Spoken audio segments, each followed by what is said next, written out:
90 ദിവസം മതി. വ്യക്തമായി തയ്യാറാക്കിയ പദ്ധതി പ്രകാരം ശബരിമലയിലെ സ്വർണം കട്ട വലിയ വലിയ കള്ളന്മാരെല്ലാം ഓരോരുത്തരായി രക്ഷപ്പെട്ട് പുറത്തു പോവുകയാണ്. അത് തന്നെയാണ് പിണറായി വിജയൻ്റെയും ആവശ്യം. ഹൈക്കോടതിയുടെ മേൽനോട്ടത്തിൽ അന്വേഷിച്ച് ആ അന്വേഷണ സംഘം തന്നെ അറസ്റ്റ് ചെയ്ത സഖാക്കളെ കോടതി തന്നെ തുറന്നു വിടുകയാണെന്ന് അന്തസ്സോടെ പറഞ്ഞു നടക്കുകയാണ് ഇപ്പോൾ CPM നേതൃത്വം. ഏതായാലും ശബരിമല സ്വർണ്ണക്കൊള്ളയിൽ CPM നേതാവും ദേവസ്വം മുൻ കമ്മീഷണറും ദേവസ്വം ബോർഡ് പ്രസിഡന്റുമായിരുന്ന N വാസുവും പുറത്തേക്ക് വരുന്നത് കള്ളന്മാർ രക്ഷപ്പെടാൻ സാധ്യതയേറുകയാണ്.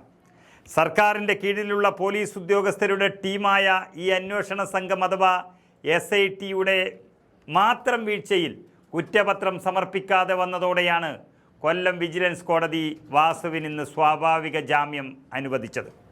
ഉപാധികളോടെയാണ് ഈ ജാമ്യം അനുവദിച്ചത് എങ്കിലും ഇന്നത്തെ കാലത്ത് സംസാരിക്കാനും അങ്ങോട്ട് പോയി കാണാനും എല്ലാവർക്കും അവസരം കിട്ടിയാൽ തന്നെ ആധുനിക സാങ്കേതിക വിദ്യകൾ ഉപയോഗിച്ച് എന്തും അട്ടിമറിക്കാൻ കഴിയും. ഇനി ദിവസങ്ങൾക്കുള്ളിൽ വലിയ കള്ളനെന്ന് SIT തന്നെ വിശേഷിപ്പിച്ച പത്മകുമാറും പുറത്തിറങ്ങുന്നതോടെ പ്രമുഖ കള്ളന്മാരെല്ലാം പുറത്താകുകയും സ്വാധീനിക്കാൻ കഴിയുന്ന ഇടത്തെല്ലാം സ്വാധീനിച്ച് കേസ് തന്നെ അട്ടിമറിക്കാനാണ് സാധ്യത കൂടുന്നത്.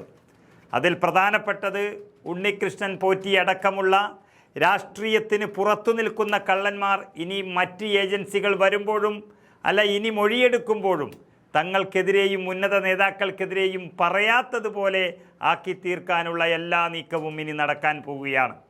ഇതെല്ലാം പിണറായി വിജയൻ്റെയും അദ്ദേഹത്തിൻ്റെ പോലീസിൻ്റെയും തന്ത്രപരമായ നീക്കമെന്നിരിക്കെ SIT കുറ്റപത്രം സമർപ്പിക്കാത്തത് പഴുതാക്കിയാണ് ഇപ്പോൾ കേസിലെ പ്രതിയായ N വാസുവും ജാമ്യം നേടുന്നത്. ഇത് വിശ്വാസികൾ ഒന്നടങ്കം ഇളകാൻ സാധ്യത ഏറി വരുന്നു.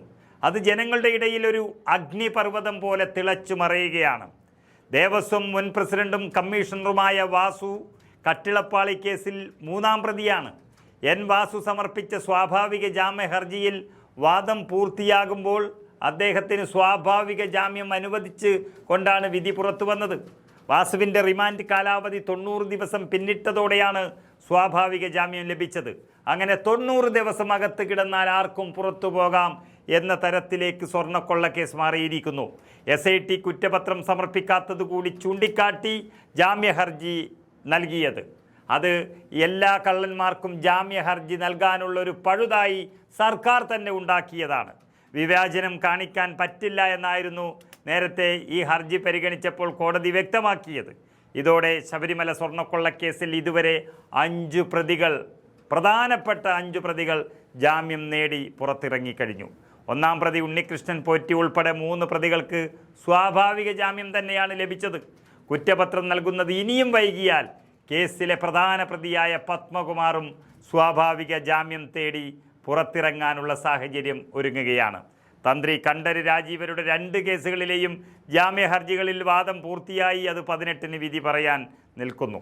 അങ്ങനെ ശബരിമല അയ്യപ്പൻ്റെ സ്വർണം കട്ടത് വെറുതെയല്ല, കക്കാൻ അറിയുന്നവന് നിൽക്കാനും അറിയണം എന്നുള്ളത് മുഖ്യമന്ത്രി പിണറായി വിജയൻ ഒരിക്കൽ കൂടി തെളിയിച്ചിരിക്കുന്നു.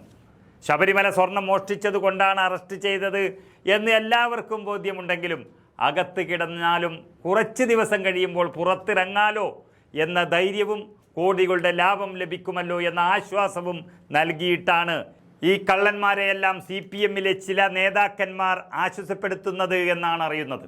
അതായത് കോടതി നിയോഗിച്ച SIT എന്ന അന്വേഷണ ഏജൻസിയെ ഒന്നടങ്കം സ്വാധീനിച്ചാണ് ഈ അട്ടിമറി നടത്തിയത് എന്നെല്ലാവർക്കും അറിയാം.